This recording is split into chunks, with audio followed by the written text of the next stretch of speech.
Bonjour à tous, une petite vidéo rapide pour montrer la différence entre un recherche V et un recherche X. Alors dans un recherche V comme on a là, on va rechercher la valeur F2 et qui sera donc ici 55 dans la première colonne de la plage ici B2 C5 et on retourne la deuxième colonne une fois qu'on l'a trouvé.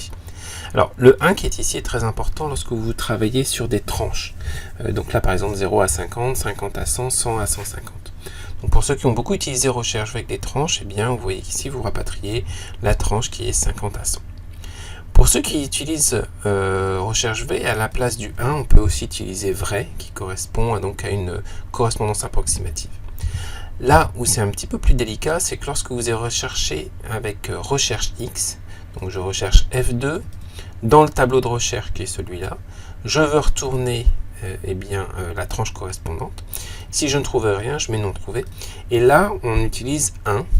Et si j'utilise le 1 tel qu'il a été utilisé précédemment, vous voyez que vous retournez une valeur qui est fausse. Et en fait, effectivement, lorsque je vais taper point virgule ici, on voit qu'on a 4 modes de recherche. 0 pour une correspondance exacte, donc ça c'est ce qui est assez classique. On a moins 1 pour une correspondance exacte ou élément inférieur suivant, qui correspond en fait, c'est là où c'est un petit peu dangereux, au 1 d'une recherche V. Et finalement, on a le 1 qui correspond à une correspondance exacte au élément supérieur suivant. Donc si je recherche 55 ici, l'élément supérieur suivant, ça va être le 100. Donc ça me renvoie 100 à 150. Si j'utilise le moins 1, correspondance exacte ou un élément inférieur suivant, bien je m'arrête au 50. Voilà, donc j'espère que ça va clarifier les choses. Donc si j'utilise 1, je renvoie une valeur qui n'est pas celle que je recherche, en tout cas pas dans ce contexte. Par contre, si j'utilise moins 1, là ça fonctionne bien dans recherche X. Donc faire très attention, surtout que c'est des erreurs qui sont pas facilement identifiables. On peut aller un peu plus loin aussi. Donc lorsque je fais un recherche X, eh bien, je peux utiliser comme plage de recherche donc les éléments cherchés, une plage en direct ici, ce qui est extrêmement pratique puisque à ce moment-là, vous avez une seule cellule qui fonctionne pour l'ensemble.